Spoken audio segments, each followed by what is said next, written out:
Two lawns, same dead August heat. One's brown and crunchy. The other looks like a putting green. The difference isn't the grass seed, and it isn't how much water they pour on. It's a soil building method golf course crews have used for decades, and one the synthetic fertilizer companies spent the last 50 years steering homeowners away from. Here's the thing. After World War II, those companies needed somewhere to dump surplus nitrogen, so they sold us on quick green up and let the soil underneath go dead. I learned the real method the hard way, on 1,000 lawns. Trust me on this one. It works on grass everybody's given up on.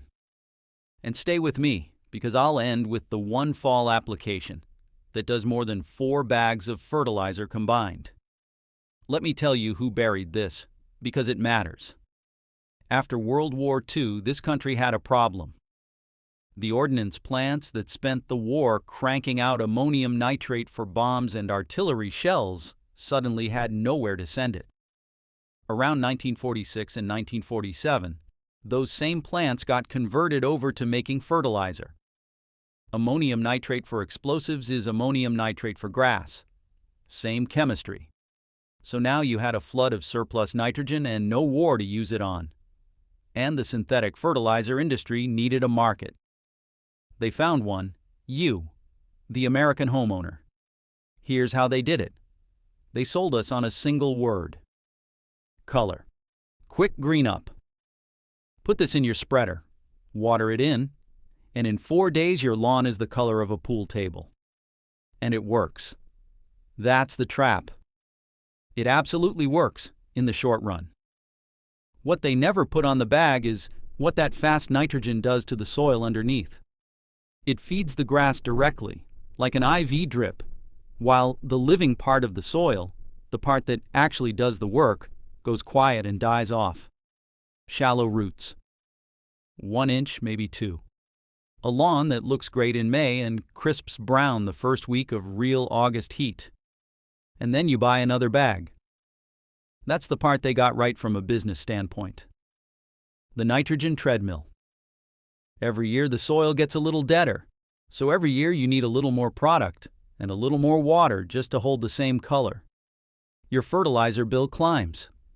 Your water bill climbs. And the lawn never actually gets healthier.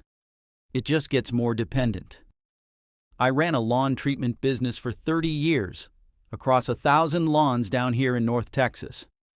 For the first few of those years, I was selling the same treadmill, because that's all anybody taught me. Then I learned what the golf course crews already knew. And once you see it, you can't unsee it. So here's the method. Let's walk through it together. Start with what it actually is, because it's almost insultingly simple. 2 steps. You open the soil, and you feed the soil. You open it with core aeration. That's a machine that pulls thousands of little plugs of dirt out of the ground, finger-sized cores, and drops them on top. I rent mine from Home Depot once a year. Down here, our native soil is heavy black clay, and clay compacts hard. Aeration is how you get air and water back down into it. Then, right after, you feed it.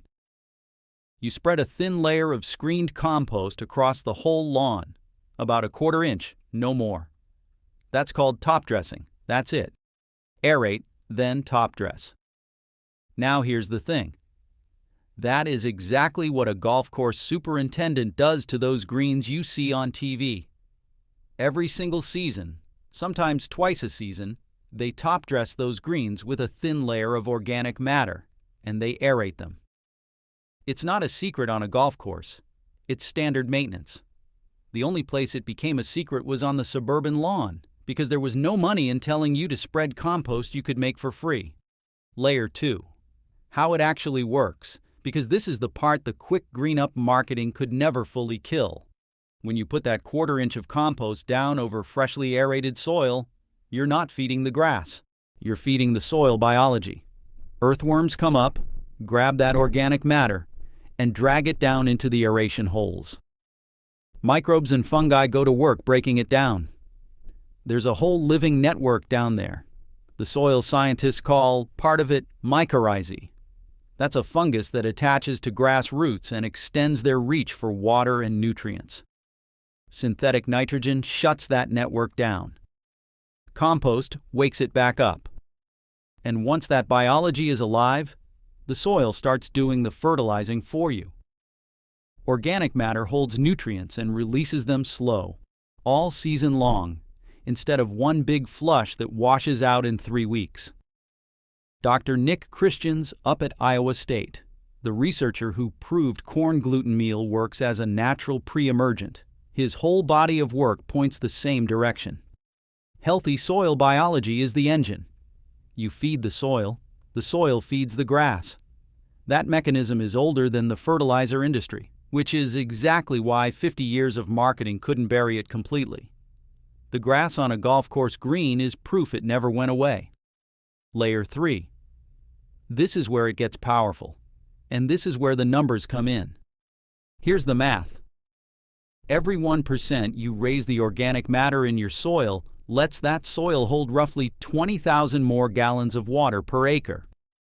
20,000 gallons. Think about what that means in a Texas summer.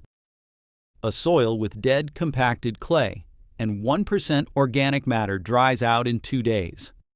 A soil you've built up to 3 or 4% organic matter is a sponge. It holds water through a 100-degree week without you running the sprinkler every morning. And because the water and the nutrients are now down deep in the soil, instead of sitting at the surface, the roots chase them down.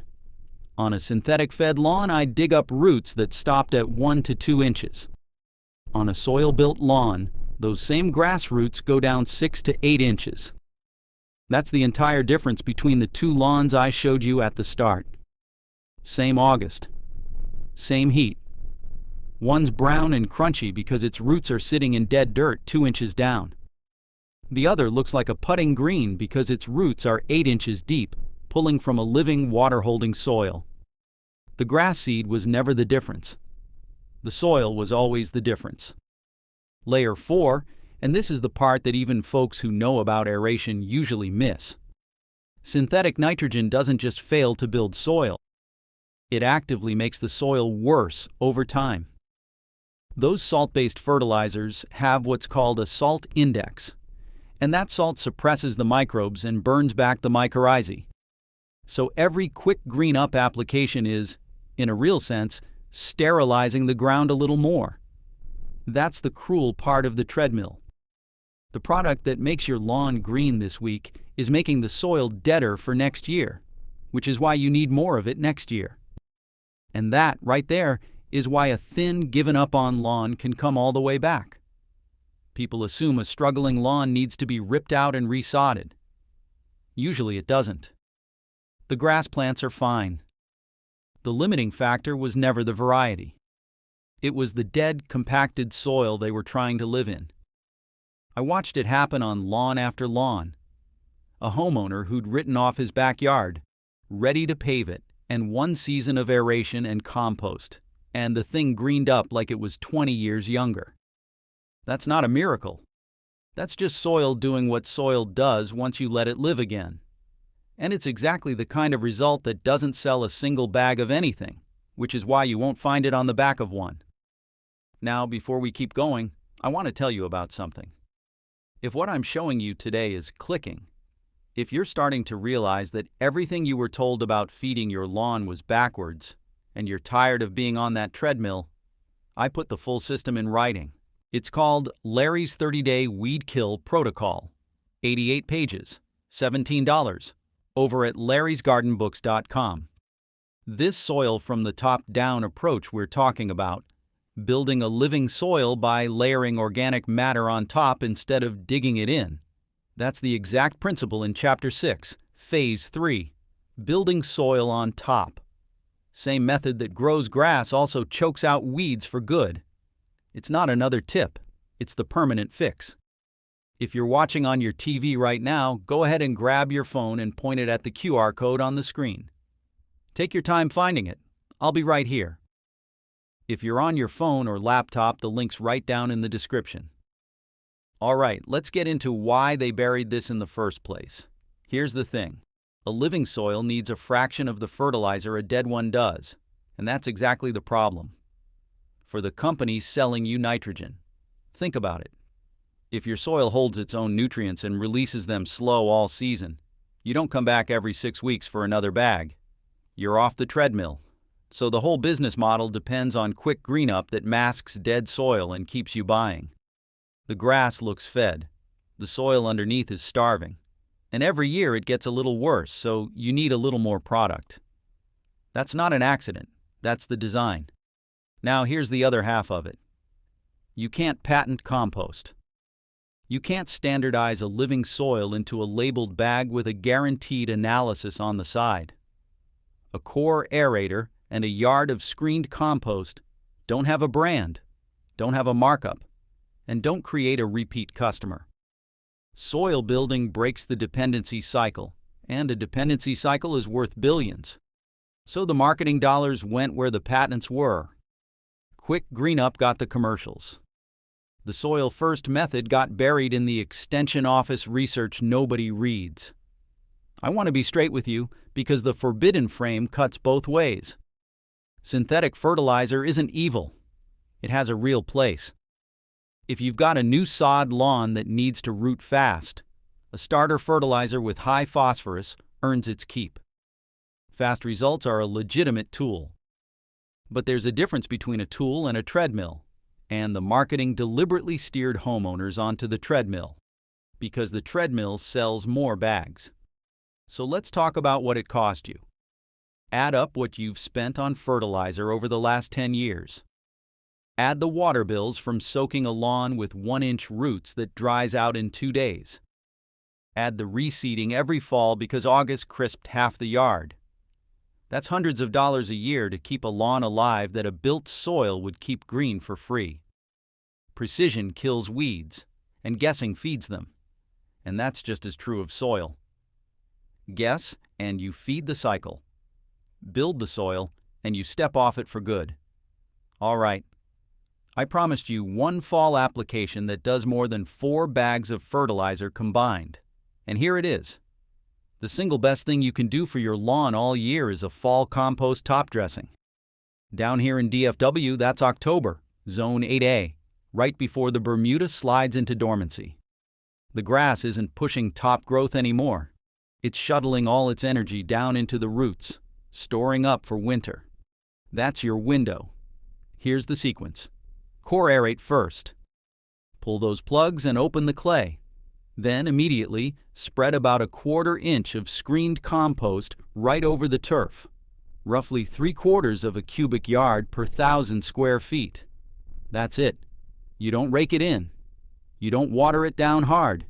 You let it sit. Now here's where it gets interesting.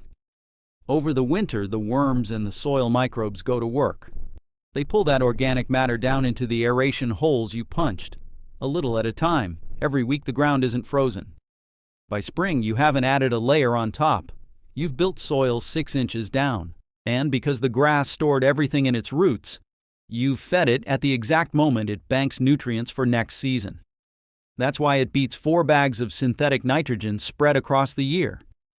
4 bags give you 4 flushes of fast color and 4 crashes after. One fall top dressing builds a living soil bank that releases nutrients slow, all next season on its own. One feeds the lawn once. The other feeds the soil that feeds the lawn forever. The fertilizer companies never put that on a commercial, because you only buy the compost once.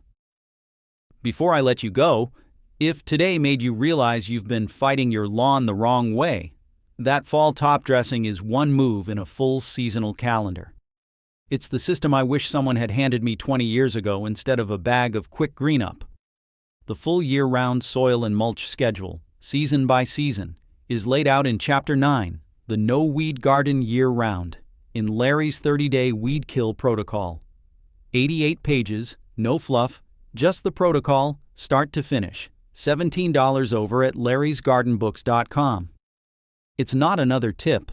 It's the permanent fix, the method they steered you away from, written down. If you're on your TV, go ahead and aim your phone at the QR code on the screen right now. No rush. Take a second to dig your phone out of your pocket. I'll wait.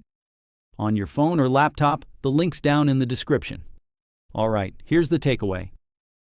Aerate the clay, top dress a 1/4 inch of compost, and feed the soil instead of chasing color in a bag. And your lawn stays green when your neighbor's goes brown. Now you've got the method the fertilizer marketing buried 50 years ago, and you can step off that treadmill this fall. Next time I'll show you another one they'd rather you didn't have. The truth about watering deep and infrequent, and why daily watering is building you the weakest roots on the block. Go check your soil. You'll see what I mean. I'll see you in the next one.